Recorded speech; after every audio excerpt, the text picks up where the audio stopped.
Hi, this is Carolyn from holidaystoeurope.com.au, and today my special guest is Jackie Parsons from Hedonistic Hiking. How are you today, Jackie?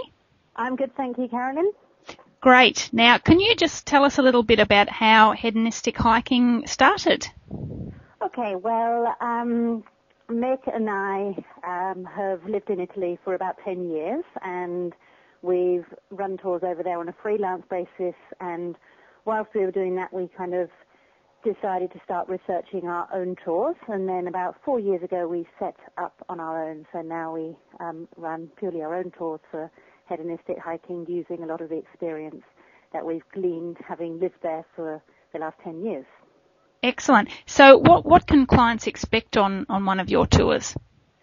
I think what is really special about hedonistic hiking, and what our guests certainly say to us, is that when they're traveling with us, they get a really personalized experience. I think the fact that Mick and I spend 6 months of every year living in Italy really shows through. As we walk through the little villages, as we go to the restaurants, as we arrive at hotels, people get a really special welcome. They don't feel like they're just your average day-to-day tourists. They feel like they're one of our friends, and they get treated as if they are rather special, and they really love that. And they get to do things that maybe they wouldn't be able to do if they were traveling on their own, and they get to go to places that they wouldn't necessarily find.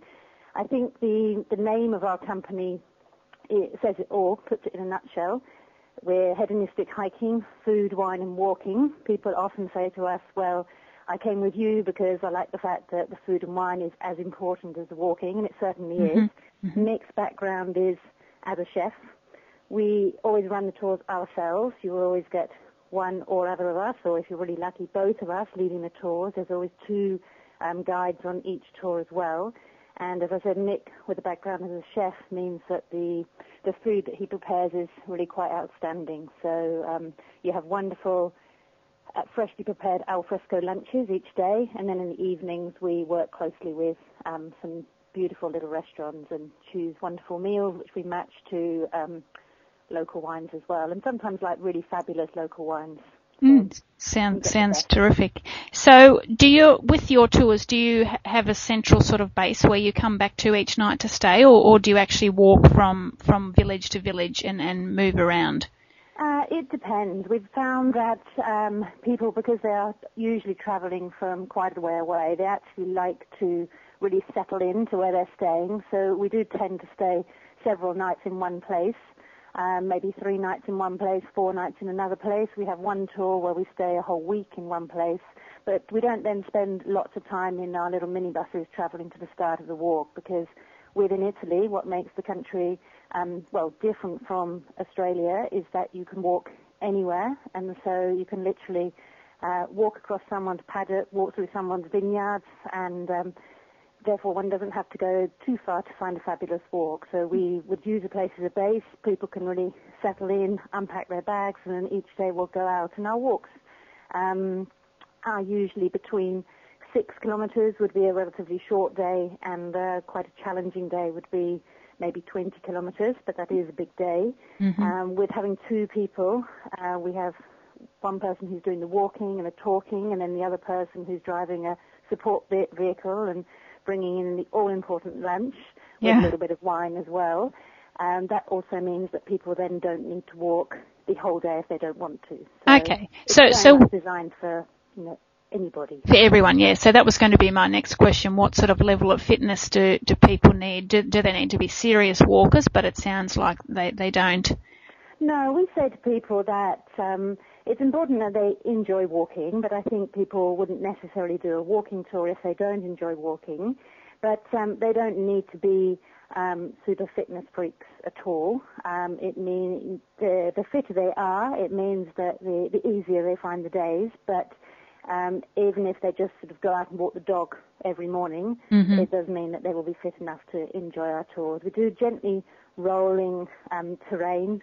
Even when we're further north in the mountains, we're not mountain climbing. There's no technical experience necessary at all.